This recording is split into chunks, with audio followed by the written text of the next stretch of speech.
The next expression is entitled Allah.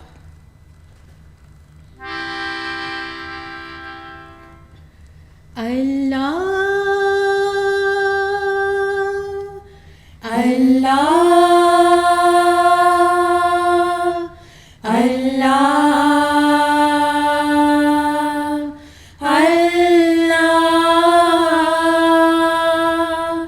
Allah.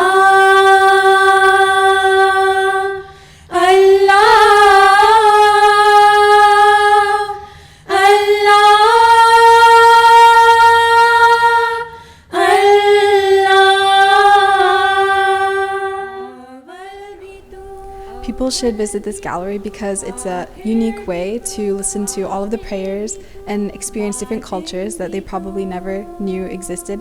And it's such a beautiful way to bring all of the diverse perspectives in one exhibition. So actually, I would say my first exposure to music was through devotional expressions, our ginans or devotional songs. That's what I learned first as a kid, and that's what I grew up singing. So that is really important to me, and that's what inspires me. While we are representing the Ismaili Jamaat Khanan Center, the Southwest Ismaili Council, but we are also representing the Ummah.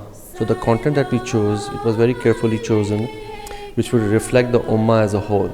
That's why we chose the certain songs like Allah Tu Hazir, Salam, that talks about the Prophet Muhammad, and also Wohi Khuda Hai, it's about everyone's God is one, and this is what the project is about, including all the different religions together in one space. So I think that's a very beautiful concept that they're initiating.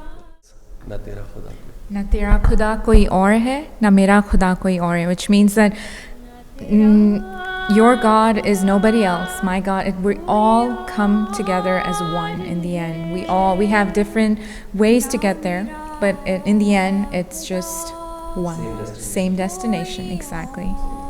The experience that we are anticipating here at the Blaffer Museum, auditory experience, is a new concept. It has been launched and experimented in other cities, perhaps in other continents and countries. But it's going to be very unique, and it's going to be an experience that you want to experience with your family and friends. Wohi Khuda, Wohi Khuda, Wohi Khuda, Wohi Khuda hai, Wohi Khuda